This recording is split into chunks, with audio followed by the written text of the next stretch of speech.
दा अफ्रि दैमारि बिथाङा जे आंखौ बुंबाय जे एनडिबिफ्रा दिनै ड्राग्सनि हेंथायै जिखिनि बेबस्था लाबाय दं खामानि मावबाय दं जे बेखौ फैलाया मोजां मोनाखै फैलाया गाज्रि मोननानै गावसोरखौ बुंबाय दङ दा खोथाया जाबाय आं मा लिरदों बिथाङा मा बुजिदों निश्चय रायजो राजाफ्राबो नुदों आं मा लिरदों आरो बिथाङा मा बुजिखो आं साननानै मोनाखै जोबथारनायाव मोनसे आं लिरदों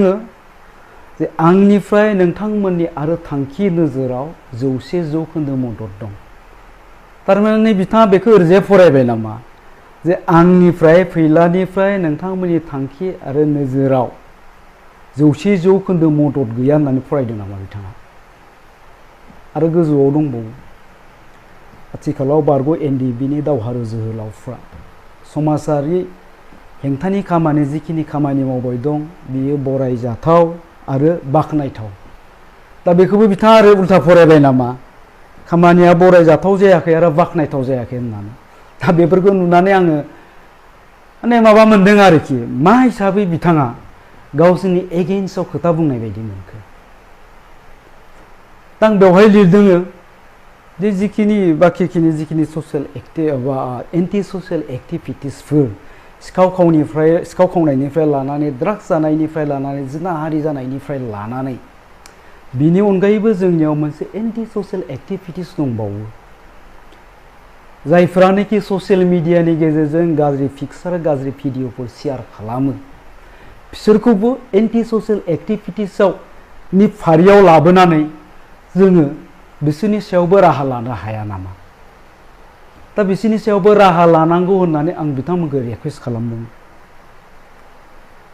दा सिखाव खावनाय सोरबा देहा फालांगि खालामनाय ड्राग्स फाननायफ्रा गावनि पार्सनेल बेनिफिटनि थाखाय मावदों आं बे खोथाखौबो बुंदों बिसोरथ' गावसोरनि बेक्तिगत मुलाम्फानि थाखाय खामानिखौ मावबाय सोरबा ड्राग्स जाबाय ड्राग्स जादों माने आं होनदों ड्राग्स जाग्राया गोथाव मोनदों माबा मोनसे जानानै थारमाने बे जानानै माबा मोनसे मुलाम्फा जानाय बायदि मोनदों ओंखायनो बिसोरथ' जाबाय सिखाव खावग्रायाबो मुलाम्फा जानायखाय सिखाव खावबाय गुबुन ससियेल एन्टि ससियेल एक्टिभिटिसफ्रा गावबागाव मुलाम्फानि थाखाय बिसोरथ' मावबाय नाथाय गाज्रि भिडिअ गाज्रि पिक्चार जे शेयार खालामबाय बिसोरहा बेक्तिगत मा लाब दङ बिसोरथ' जेबो लाब गैयाब्लाबो जे बिथांमोना बे गाज्रि भिडिअ गाज्रि पिक्चारखौ होनानै समाजाव जे गुबुंले बार होबाय ससियेल मिडियाखौ गुबुंले खालामबाय जोंनि लाइमोनफोरखौ धंस खालामबाय दा बेखायनो बिसोरखौबो समाजारि बेरेखानि फारियाव दोननानै बिसोरनि हेंथायैबो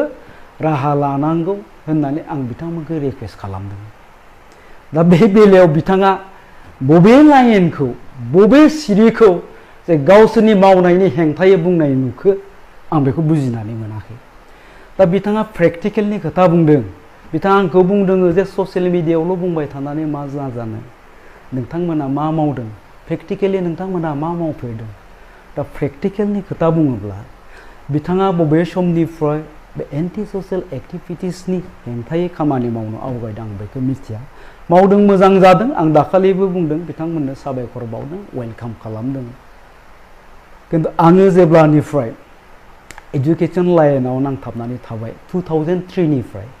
दिनैनिफ्राय बे 20 बोसोरनिफ्राय एजुकेशनजों लोगोसेनो आं बे टिचाराव इनभल्व जानाय फोरोंगिरि जानायनि उनावनो जोंनि बे ओनसोलनि खना खनला गामि खना खनला ओनसोलफ्राव आरो बिनि अनगायैबो आथिखालहालागै बिटिसिनि आरो बिटिसिनि बायजो जेसेबां बर' एरियाफोर दङ बेफोर जायगायाव आङो एजुकेशननि सायावनो खोथा बुंबोदों आरो बे ड्राग्सनि सायावनो लाइमोनफोरनो एवारनेस होबोदों मालाबा साहित्य सभानि प्लेटफर्माव मालाबा फरायसा आफादनि प्लेटफर्माव मालाबा स्कुलाव कलेजाव आंखौ जेब्लानो लेंहरो आरो जेब्लानो आंखौ गोनांथि जायो अब्लानो आं थाङो लेंहरब्लानो आरो बेफोर जायगायाव आङो बे ड्राग्सनि खोथाखौनो बुंबोदों लाइमोनफोरनो एवारनेस होबोदों सोलोंथाइनि खोथाखौनो आङो बुंबोबाय थादों आरो बिनि अनगायैबो आं प्रेक्टिकेलनि खोथा होननानै बुङोब्ला आथिखालाव आङो ड्राग्सनि सायाव एवारनेस होनांगौनि थाखाय मोनथाम फिल्म बानायबाय मोनसेया मोनसे बर' बिस जायखौ नोंथांमोना नायदों आरो बे बिसखौनो आदिबासी लेंगुवेजाव गोदानै शुटिं खालामफिनदों जहर आरो बिनि उनावहाय मोनसे सासे ड्राग्स एडिक्टेड गथ' जोंनि जायगानिनो रिकभार जाबाय। बे माबोरै ड्राग्स जाजेनखो, बे ड्राग्सनिफ्राय माबोरै रिकभार जानो हाखो एडिक्शननिफ्राय, बेफोरनि मोनसे डकुमेन्टारि आं खालामदों। आरो बेफोर सिनेमाखौ आङो जोंनि जायगानि, जोंनि ओनसोलनि खना खनला गामि गामि थांनानै दिन्थिहैदों। टाटा मबाइल भारायाव लानानै, जेनेरेटर भारायाव लानानै, साउन्ड बक्स गिदिर गिदिर भारायाव लानानै, प्रजेक्टर भारायाव लानानै, एखनब्ला साहित्य सभानि लिडारखौ लोगोआव लाफानानै, एखनब्ला एबसुनि लिडारखौ लोगोआव लाफानानै सिनेमा दिन्थिनायनि सिगां सिगां बे मोना गुना हरनि समहालागै बिसोरखौ आङो लेक्सार होनो होयो। बिनि उनावहाय सिनेमाखौ दिन्थियो। जोंनि जायगाल' नङा, चिरांनि गोबां जायगायावबो दिन्थिदों। एबसुफोरनो आं दायथ' होदों। आं अदालगुरि बायदि जायगायावबो थांनानै बे सिनेमाखौ दिन्थिहैदों। मोनानि गेजेरावबो रायजो राजाफोरनि सिगाङाव लेक्सार होबोदों। दिनै आं मा मावदों मा मावाखै बेखौ हिसाब होनांगौ दं होननानै आं साना। हिसाबबो होबोफेराखै, होनांगौ दं होननानैबो सानाखैमोन। खिन्थु नोंथांनि बुंनायाव आङो बेखिनि बाथ्राखौ दिनै बुंनो गोनां जाहैबाय। नोंथाङा दि बुंदों आंखौ माने सनमानबो होयो होननानै बुंदों, मोजांबो मोनो, सनमानबो होयो होननानै बुंदों। खिन्थु नोंथाङा आंखौ मा बुंखो? दिनै दाखालि आगारजेननाय मोनसे भिडिअखौबो आं नायदों नोंनिखौ। ओइदिनखालि नाम खारियाखै, अब्लाबो आं मिन्थिखादों आंखौनो बुंदों होननानै। नेक्स्ट डे नुबावबाय बे खेबाव नाम खारिबाय। फार्स्ट भिडिअआव नों आंखौ ओरैबायदि बुंबाय, माने रायनायनि जोबथा,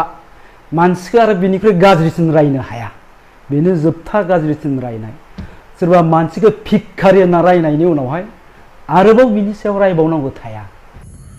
दिनै बियो गलाम गलाम भिखारिसो। नोंथाङा जे आंखौ भिखारि बुंबाय,